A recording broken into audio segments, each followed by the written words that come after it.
We are moving on to the fourth unit in our plus one English textbook. The name of the fourth unit is Braving the Hazards, and this unit comprises three texts. The first is an essay written by Anjana Majumdar about disaster management in India. The second is a short story by A.J. Cronin.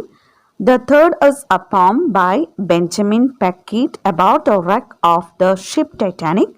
In addition, there's also a newspaper report and an excerpt from the essay on courage by A.G. Gardner. The text and the activities of this unit aim to make you aware of different disasters and to equip you to act promptly in moments of crisis. We know what are disasters. Durandangal. Disasters, both natural and man-made, have become very common today. ദുരന്തങ്ങൾ നാച്ചുറലുമാവാം മാൻമെയ്ഡുമാവാം. പ്രകൃതി ദുരന്തങ്ങൾ ഉണ്ട്, മനുഷ്യനിർമ്മിതമായ ദുരന്തങ്ങളുമുണ്ട്. Whatever the form, thousands die each year due to disasters. They also cause widespread destruction and damage. It is the need of the art to be informed and equipped to face impending disasters. The concept of disaster management has gained great currency across the globe in recent times.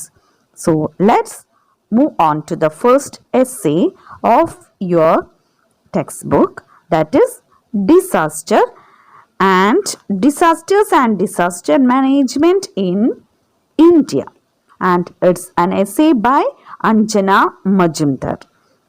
You just go through the profile of Anjana Majumdar from your textbook. I'll be explaining this essay to you a bit in Malayalam also. Okay. Disaster is a very common phenomenon for humanity. Human beings have experienced disasters in different forms since time immemorial. The latest World Disaster Reports suggest that disasters have increased both in frequency and intensity. Disaster എന്ന് പറയുന്നത് ഇപ്പോൾ വളരെ common ആയിക്കൊണ്ടിരിക്കുകയാണ്. അത് human beings പല രീതിയിലും പല തലമുറകളിലായിട്ട് മുൻപേ തന്നെ വളരെ കാലങ്ങൾക്ക് മുമ്പ് തന്നെ ഡിസാസ്റ്റേഴ്സ് അനുഭവിച്ചു കൊണ്ടേയിരിക്കുന്നു. നമ്മൾ ഈയിടെ വരെയും അത് അനുഭവിച്ചു കൊണ്ടേയിരിക്കുകയുമാണ്. The latest world disaster report അനുസരിച്ച് disaster have increased both in frequency, പണ്ടത്തതിനേക്കാളും അതിൻ്റെ തോതും അതിൻ്റെ എണ്ണവും കൂടിക്കൊണ്ടേയിരിക്കുകയാണ് എന്നാണ് കണക്ക് പ്രകാരം പറയപ്പെടുന്നത്. People are becoming more and more vulnerable to disasters of all types, which include earthquakes, floods, cyclones, landslides, droughts, accidents, plane crashes, forest fires. Is quite true in the case of both developed and developing countries. Developed country ആയിക്കോട്ടെ, developing country ആയിക്കോട്ടെ, disasters ഓരോ നാൾക്ക് നാളായിട്ട് വർദ്ധിച്ചു കൊണ്ടേയിരിക്കുന്നത്. എന്തൊക്കെ type of disasters? Earth floods, cyclones, landslides, droughts, accidents, plane crash, forest fires, ഇങ്ങനെയുള്ളതൊക്കെ സംഭവിച്ചുകൊണ്ടേയിരിക്കുന്നു. അത് ഡെവലപ്ഡ് കൺട്രി ആയാലും ഡെവലപ്പിംഗ് കൺട്രി ആയാലും it's happening like that. The floods in the UK and France and the heat waves in Europe, particularly the one in France in 2003, claimed lots of life. ഒരുപാട് ജീവനുകൾ പൊലിഞ്ഞതാണ് 2003 ഫ്രാൻസിൽ നടന്ന എന്തായിരുന്നു heat waves. Okay, claimed all these. And പിന്നെ U കെയിൽ നടന്ന flood, ഇതൊക്കെ ഒരുപാട് ജീവനുകൾ പൊലിയാൻ കാരണമായി തീർന്നിട്ടുണ്ട്. In the last few years, America has also faced devastating disaster in the form of tornadoes, hurricanes, and cyclones. They cause great loss of lives and property. Even though the progress in technology is helping human beings to reduce the impact of the disasters, it is still inadequate. എല്ലാം അമേരിക്കയിലും ഇതുപോലെ ഒരുപാട് ദുരന്തങ്ങൾ ഉണ്ടായിട്ടുണ്ട്. ഇതൊക്കെ ഈ technology വളരുന്നതിനനുസരിച്ചിട്ട് ഇതിൻ്റെയൊക്കെ കുറേ ഇമ്പാക്റ്റ് കുറച്ചെങ്കിലും കുറയ്ക്കാൻ കഴിയുന്നുണ്ട്. എങ്കിലും അതൊന്നും ഇപ്പോഴും മതിയായ രീതിയിൽ ഇല്ല എന്നുള്ളതാണ് വാസ്തവം. There is a direct correlation between higher human development and better preparedness to manage disaster. The countries which have lower human development are more vulnerable to the risk of disasters and damage.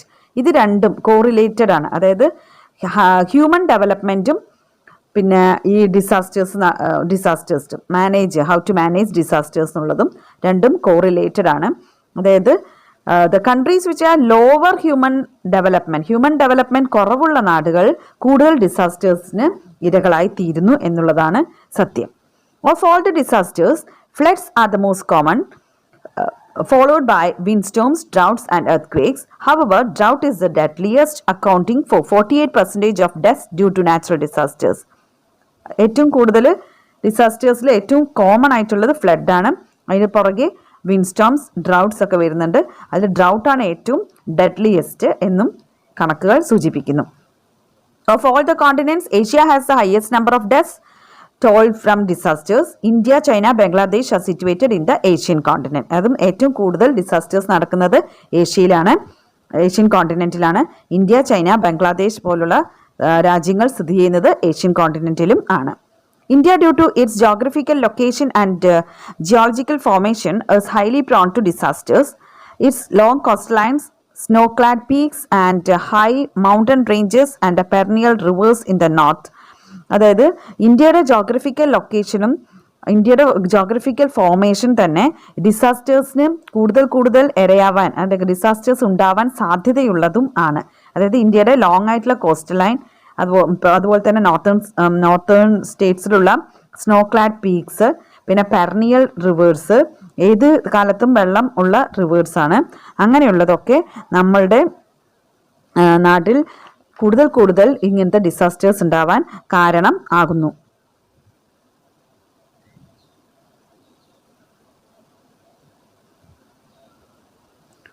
Next, India which has only 2% of the total geographical area has to support 18% of the total population of the world. Therefore, there is a tremendous pressure in the natural resources which directly or indirectly leads to the occurrence of disasters, namely floods, droughts, landslides, earthquakes, etc. India നമ്മൾ നേരത്തെ പറഞ്ഞതുപോലെ ഇന്ത്യയുടെ geographical condition തന്നെ ഇതുപോലുള്ള disasters നടക്കാൻ കൂടുതൽ സാധ്യത ഉള്ളതായിട്ട് ഉള്ള ഏരിയയാണ്. നമുക്ക് ഫ്ലഡ്സും ഡ്രൗട്ട്സും ലാൻഡ്സ്ലൈഡ്സ്, എർത്ത് മുതലായ എല്ലാ ഡിസാസ്റ്റേഴ്സും ഉണ്ടാവാൻ സാധ്യതയുള്ള ഏരിയയാണ് ഇന്ത്യ എന്നുള്ളത്.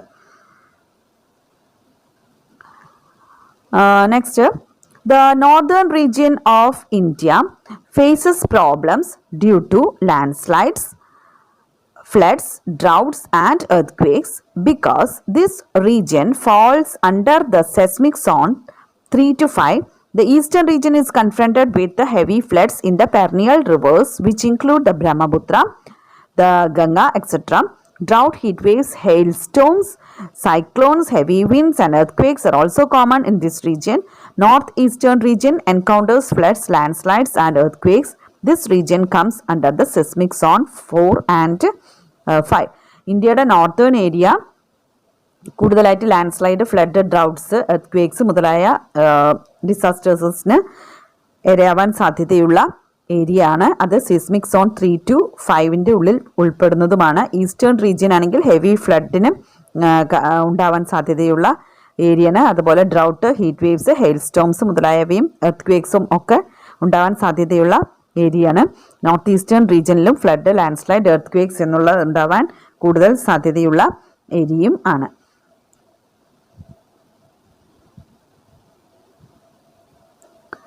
Next, the western region is widely known for severe droughts, wind erosion of land and soil, floods and cyclones. This area is also prone to earthquakes. അതായത് ഇന്ത്യയിൽ മൊത്തം എല്ലാം, അപ്പോൾ നോർത്ത് പറഞ്ഞു, നോർത്ത് ഈസ്റ്റ് പറഞ്ഞു, ഈസ്റ്റേൺ പറഞ്ഞു, western റീജിയനിലും ഇതുപോലെ flood, cyclones, earth ഒക്കെ ഉണ്ടാവാൻ സാധ്യതയുള്ള ഏരിയയാണ്. The southern region, particularly the coastal region, is vulnerable to cyclone, sea erosion, അതായത് കടൽ കയറുന്നത്, tsunami and landslides. The islands of Andaman and Nicobar and Lakshadweep are confronted with the problems of sea erosion and tsunami. The Indian coastal areas have faced some of the severest cyclones both along the eastern and western coast. അതുപോലെ southern ഏരിയയിലേക്ക് വന്നാൽ coastal area ഉള്ളതാണ്. അവിടെ സൈക്ലോൺസും അതുപോലെ sea erosion, tsunami, landslide, അതായത് ഉരുൾപൊട്ടൽ ഒക്കെ ഉണ്ടാവാൻ സാധ്യതയുള്ള ഏരിയയാണ്. പിന്നെ ഈ ആൻഡമാൻ നിക്കോബാർ, ലക്ഷദ്വീപ് എന്നൊക്കെ പറയുന്ന ഐലൻഡ്സും അതുപോലെ സോയിൽ ഇറോഷനും സുനാമിക്കൊക്കെ ഏറെ സാധ്യതയുള്ള സ്ഥലങ്ങളുമാണ്. Among all the disasters in India, the tsunami is a relatively new phenomenon. നമുക്ക് സുനാമി ഇതുവരെ അങ്ങനെ ഉണ്ടാവാത്തതായിരുന്നു. ഈ അടുത്താണ് നമുക്ക് സുനാമിയും നമ്മുടെ ഇന്ത്യയിൽ ഉണ്ടായത്. Due to the lack of an adequate warning system, the tsunami of 2004 devastated a large portion of the coastal regions of Tamil Nadu, Kerala, Andhra Pradesh, besides Andaman and Nicobar Island. അങ്ങനെ നമുക്കത് tsunami മുൻകൂട്ടി കണ്ടുപിടിക്കാനുള്ള technology ഇല്ലാത്തത് കൊണ്ടാണ് നമുക്ക് ആ സുനാമിയുടെ നാശനഷ്ടങ്ങൾ നമുക്ക് ഒട്ടും തടയാനായില്ല. തമിഴ്നാട്, കേരള, ആന്ധ്രാപ്രദേശ് അതുപോലെ ആൻഡമാൻ നിക്കോബാർ ഐലൻഡ്സിലൊക്കെ ഒരുപാട് നാശനഷ്ടങ്ങൾ വിതച്ചു അന്നത്തെ, അതായത് 2004 tsunami. It claimed A large number of lives and destroyed property worth crores of rupees. കോടിക്കണക്കിന് രൂപയുടെ നാശനഷ്ടങ്ങളും ഒരുപാട് ജീവനുകളും നഷ്ടപ്പെടുകയുണ്ടായി അന്നത്തെ സുനാമിയിൽ.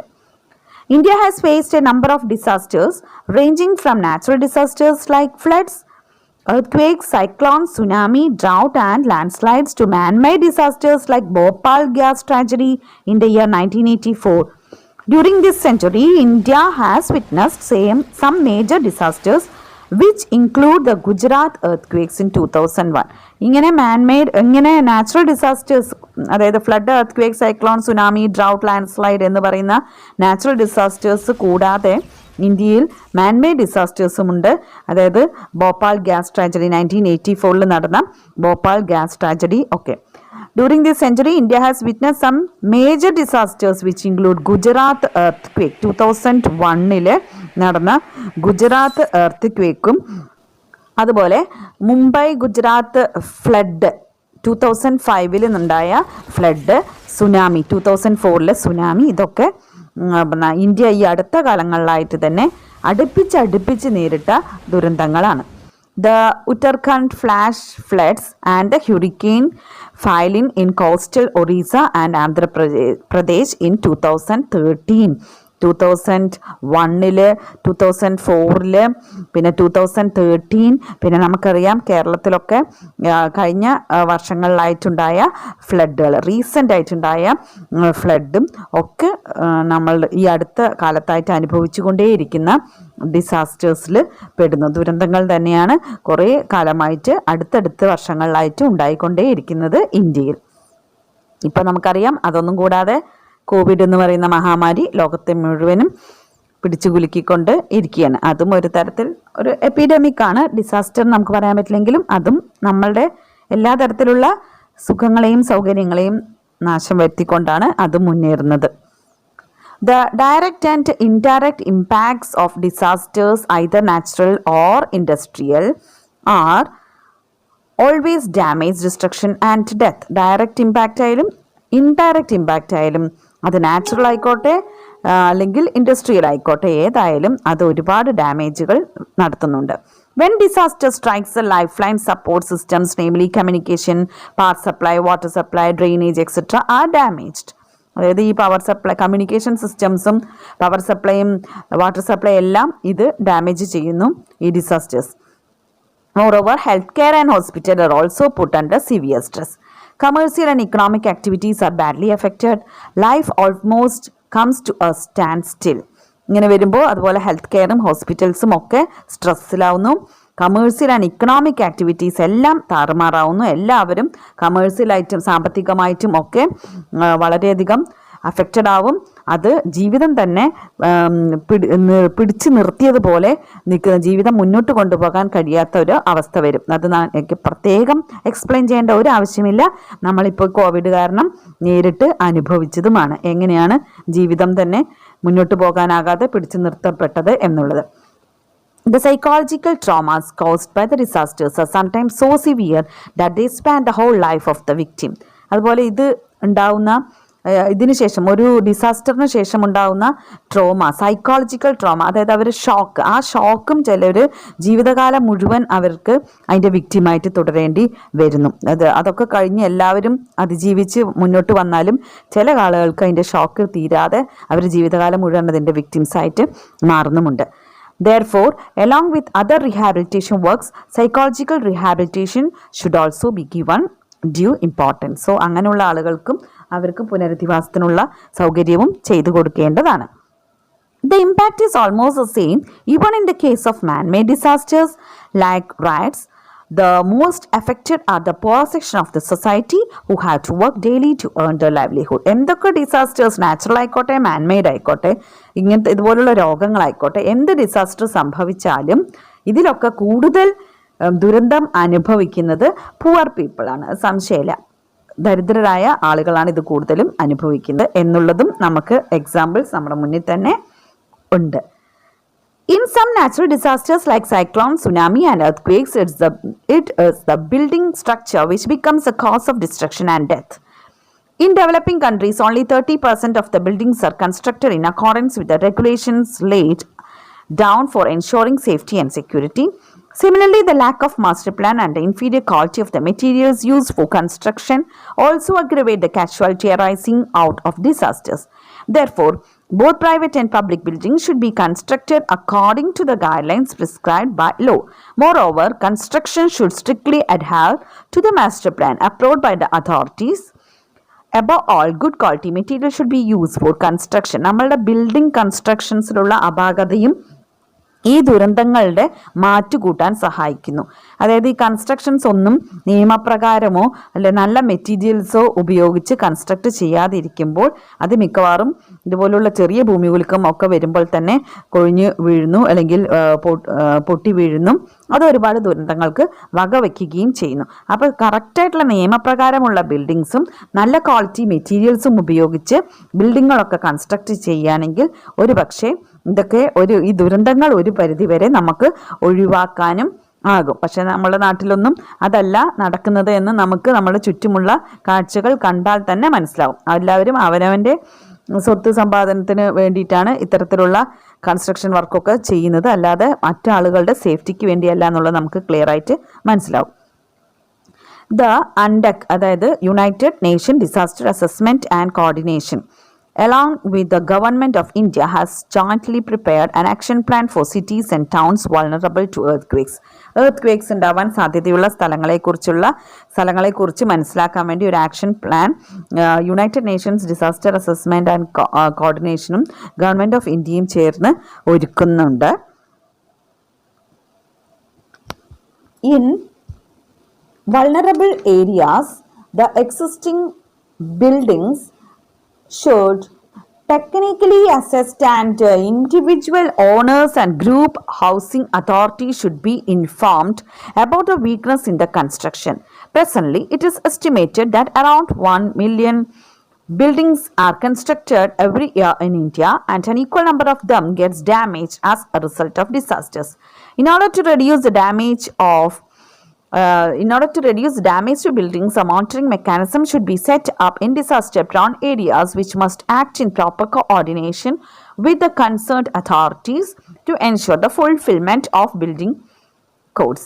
ഇങ്ങനെ വൾണറബിൾ ഏരിയസിലുള്ള buildings, existing building should be technically assessed. അത് അസസ് ചെയ്തിട്ട് അത് individual owners and group housing authority should be informed about. അതിൻ്റെ വീക്കാണെങ്കിൽ അതിപ്പോൾ ഇൻഡിവിജ്വൽ ഓണേഴ്സ് ആയിക്കോട്ടെ അല്ലെങ്കിൽ ഗ്രൂപ്പ് ഓഫ് അതോറിറ്റീസ് ആയിക്കോട്ടെ, അത് വീക്കാണെങ്കിൽ അതിനെക്കുറിച്ചുള്ള അവിടെ നിൽക്കാൻ പാടില്ല എന്നുള്ളതും അത് കൺസ്ട്രക്ട് ചെയ്യാൻ പാടില്ല എന്നുള്ളതും അതല്ലെങ്കിൽ കൺസ്ട്രക്ട് ചെയ്തതാണെങ്കിൽ അത് പൊളിച്ചു കളയേണ്ട ആവശ്യകതയും അവരെ പറഞ്ഞ് ബോധിപ്പിക്കേണ്ട. നമ്മൾ കണ്ടതാണ് കഴിഞ്ഞ വർഷം ഫ്ലാറ്റുകൾ, ഏറ്റവും വലിയ വലിയ ഫ്ലാറ്റുകൾ പൊളിച്ചു കളയുന്നത് നമ്മൾ കണ്ടതാണ് അല്ലേ, ലൈവായിട്ട് നമുക്ക് ടി വിയിലൊക്കെ നമ്മൾ കണ്ടു. അതായത് അത് നമ്മുടെ പ്രകൃതിക്ക് നാശം വരുത്തുന്ന രീതിയിലാണെങ്കിൽ അത് എത്ര വലിയ ഫ്ലാറ്റ് ആയാലും അത് എത്രയൊക്കെ വലിയ ഉന്നതന്മാരുടെ ആയാലും അത് അവിടെ നിൽക്കാൻ പാടില്ല, അത് പൊളിച്ചു കളയേണ്ടി തന്നെ വരും എന്നുള്ളത്. Presently, it is estimated that around 1 million buildings are constructed. ഓരോ വർഷവും 1 million buildings ആണ് ഇന്ത്യയിൽ കൺസ്ട്രക്ട് ചെയ്യപ്പെടുന്നത്. അങ്ങനെ തന്നെ ഒരുപാട് ഇങ്ങനെ ഡിസാസ്റ്റേഴ്സ് വരുമ്പോൾ നാശങ്ങൾ സംഭവിക്കുന്നുമുണ്ട്. അപ്പോൾ ഇതൊക്കെ ഇല്ലാതാവണമെങ്കിൽ അതിന് കറക്റ്റായിട്ടുള്ള മോണിറ്ററിങ് ആവശ്യമാണ്. In the case of disaster management, the state governments play a major role while the central government only plays a facilitating role. At the state level, there is a state level disaster management committee consisting of the senior secretaries of various departments and the representatives of NGOs. At the national level, there is a crisis management committee headed by the cabinet secretary and secretaries from the major departments of the government. അങ്ങനെ കേന്ദ്ര ഗവൺമെന്റിന്റെ കീഴിലായാലും state ഗവൺമെന്റിന്റെ കീഴിലായാലും state government ആണ് ഇതിന് കൂടുതൽ ഉത്തരവാദിത്വമെന്നും അതിന് facilitating role മാത്രമാണ് central ഗവൺമെന്റിനുള്ളത് എന്നും ഡിസാസ്റ്റർ മാനേജ്മെൻറ്റ് കമ്മിറ്റി സ്റ്റേറ്റ് ലെവലിൽ ഉണ്ടായിരിക്കണം. അങ്ങനെ അവർ ഇത്തരം കാര്യങ്ങൾ ചെയ്യണം എന്നുമാണ് ESAയിൽ പറഞ്ഞിട്ടുള്ളത്. അതുപോലെ ക്രൈസിസ് മാനേജ്മെൻറ്റ് കമ്മിറ്റിയും ഉണ്ട്. The central government with the proper coordination with various ministers provided necessary support. ഇവർ സ്റ്റേറ്റ് ഗവൺമെൻറ്റിന് സപ്പോർട്ട് നൽകുന്നു സെൻട്രൽ ഗവൺമെൻറ്. പിന്നെ include defense services like air dropping, rescuing, searching, transport of relief goods and availability of rail and ferry services, health, personal and medical support. ഇത്രയും കാര്യങ്ങളൊക്കെ കൊടുത്താൽ അതായത് ദുരന്തങ്ങൾ നടക്കുമ്പോൾ എയർ ഡ്രോപ്പിങ്ങും റെസ്ക്യൂയിങ് അത് രക്ഷപ്പെടുത്തുന്നതും അതുപോലെ relief goods transporting ferry service ഇതിനൊക്കെ നേതൃത്വം നൽകുകയും ചെയ്യുന്നു. ഒരുപാട് കാര്യങ്ങൾ അങ്ങനെയുള്ളതൊക്കെ ചെയ്തതും നമ്മൾ ഇതൊക്കെ കഴിഞ്ഞ ഫ്ലഡിലൊക്കെ നമ്മൾ കണ്ടതാണ്. ഒരുപാട് ബുദ്ധിമുട്ടി ആളുകൾക്ക് നമ്മളെ സ്റ്റേറ്റ് ഗവൺമെൻറ്റും അതുപോലെ സെൻട്രൽ ഗവൺമെൻറ്റും അതുപോലെ അതിൻ്റെ കീഴിലുള്ള ഉദ്യോഗസ്ഥരും ഉദ്യോഗസ്ഥരല്ലാത്ത ആളുകളും പൊതുജനങ്ങളും എല്ലാവരും ചേർന്ന് ഫ്ലഡിൻ്റെ സമയത്തൊക്കെ ഒരുപാട് നല്ല നമ്മൾ കണ്ടത് ആ ഫിഷർമെൻ്റെ കാര്യമൊക്കെ അല്ലെ, മുക്കന്മാരുടെ കാര്യങ്ങളൊക്കെ TV-യിലൊക്കെ കണ്ടത്. അഭിനന്ദനീയമായ ഒരുപാട് പ്രവൃത്തികൾ ചെയ്തിട്ടാണ് നമ്മൾ ഈ ദുരന്തമുഖത്തിൽ നിന്നും കരകയറി വന്നത്. ഒരുപാട് ആളുകളെ രക്ഷിക്കാനൊക്കെ അങ്ങനെ ഗവൺമെൻറ്റിൻ്റെ ഒരു ഉത്തരവാദിത്തം കൊണ്ടും പൊതുജനങ്ങളുടെ പ്രവർത്തനങ്ങൾ കൊണ്ടും നടന്നിട്ടുണ്ട്. Rehabilitation is an integral part of disaster management. Since disasters are non-routine events, they require non-routine responses for effective management and rehabilitation. അതായത് ഇവരുടെ പുനരധിവാസവും ഒരുപോലെ ഇമ്പോർട്ടൻസ് ഉള്ളതാണ്. This means that the government cannot rely on normal procedures to implement appropriate responses. There should be proper coordination among the various departments of government to bring speedy relief to the victim. Moreover, the rescue teams require the learning of special skills and attitudes in dealing with disasters. Additionally, they need to be well equipped with latest technology. അതുപോലെ അവരുടെ പുനരധിവാസവും അതുപോലെ അവർക്കുള്ള റിലീഫൊക്കെ വളരെ പെട്ടെന്ന് തന്നെ വിക്ടിംസിന് ഇരകൾക്ക് എത്തേണ്ടതുമാണ്. പിന്നെ കൂടാതെ ഇതിൽ നിന്നും ആളുകളെ രക്ഷിക്കാനൊക്കെ ഉള്ള പ്രത്യേക ട്രെയിനിങ്ങുകളും ടെക്നോളജിയും നമുക്ക് ഉണ്ടായിരിക്കേണ്ടത് അത്യാവശ്യമാണ്. Disaster management has assumed greater importance in recent times. The whole purpose of disaster management is not to prevent these natural or man-made disasters. We may not be able to avert many of these disasters, but we can definitely mitigate their impact. അങ്ങനെ disaster management അത് പ്രകൃതിയാലുള്ളതായിക്കോട്ടെ man-made ആയിക്കോട്ടെ നമുക്ക് മുൻകൂട്ടി പ്രവചിക്കാനൊക്കെ പ്രയാസമായിരിക്കും. എങ്കിലും അതൊക്കെ നമുക്ക് അതിൻ്റെ ഇമ്പാക്റ്റ് കുറച്ചുകൂടി കുറയ്ക്കാൻ നമുക്ക് സാധിക്കും. അതായത് നമ്മൾ അതിന് അലേർട്ടായിട്ട് ഇരിക്കുകയാണെങ്കിൽ അതിന് വേണ്ട നിയമങ്ങളും കാര്യങ്ങളും ട്രെയിനിങ്ങും ബോധവൽക്കരണവും ഒക്കെ നൽകുകയാണെങ്കിൽ നമുക്ക് ഒരു പരിധി വരെയെങ്കിലും ഇതിൻ്റെ ഇമ്പാക്റ്റ് നമുക്ക് അതായത് ഇതിൻ്റെ ദുരന്തങ്ങൾ നമുക്ക് ഒരു പരിധി വരെ കുറയ്ക്കാൻ ആവും എന്ന് പറഞ്ഞുകൊണ്ടാണ് ഈ essay നിർത്തിയിട്ടുള്ളത്. Okay, now thank you. Now you read the lesson from your textbook and then do the assignments that I am giving in the end of the video and submit to your teachers. Okay, thank you very much.